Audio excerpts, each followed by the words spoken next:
গল্পের নাম বটগাছের ছায়া। নিমাইপুর গ্রামটি শান্ত, কিন্তু তার মাঝেখানে দাঁড়িয়ে থাকা শতবর্ষী বটগাছটি যে নিজেই এক নিঃশব্দ আতঙ্ক।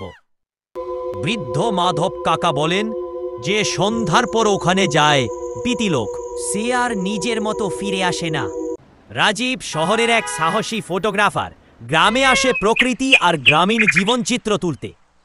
দিনের বেলা সে গ্রামবাসীদের থেকে অনেক গল্প শোনে। সব গল্পের কেন্দ্রবিন্দু সেই বটগাছ। তার জেদ চেপে যায়, সেভাবে ভয় দেখানোর গল্প দিয়ে হয়তো এই জায়গাটা রহস্যময় করে রাখা হয়েছে। আমি সত্যিটা সামনে আনব।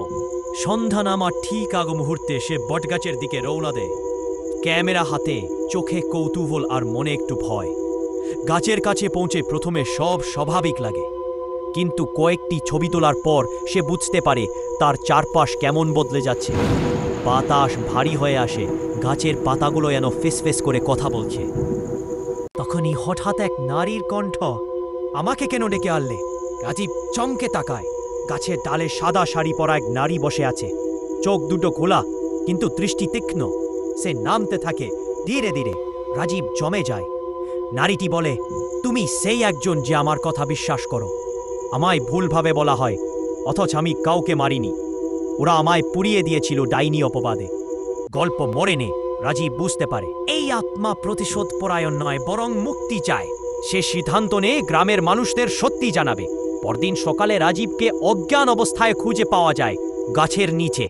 ক্যামেরা ঠিকই ছিল, কিন্তু ছবিগুলো সব অদ্ভুত, বিভিন্ন সময়ে তোলা বলে মনে হয়, যেখানে নারীটি ধীরে ধীরে মুছে যাচ্ছে। গ্রামে ফিরে রাজীব সেই পুরনো কাহিনী ঘেঁটে জানতে পারে, আসলেই ৭০ বছর আগে এক নারীকে ডাইনি বলে পুড়িয়ে মারা হয়েছিল। রাজীব সেই নারীর নামে গায়ে একটি ছোট স্মৃতিস্তম্ভ তৈরি করে। তবু মাঝে মাঝে সে রাতে কেউ একজন তার বাড়ির জানালার পাশে এসে দাঁড়ায়, সাদা শাড়ি পরা, শান্ত মুখ, শুধু চোখে এক চিলতে কৃতজ্ঞতা।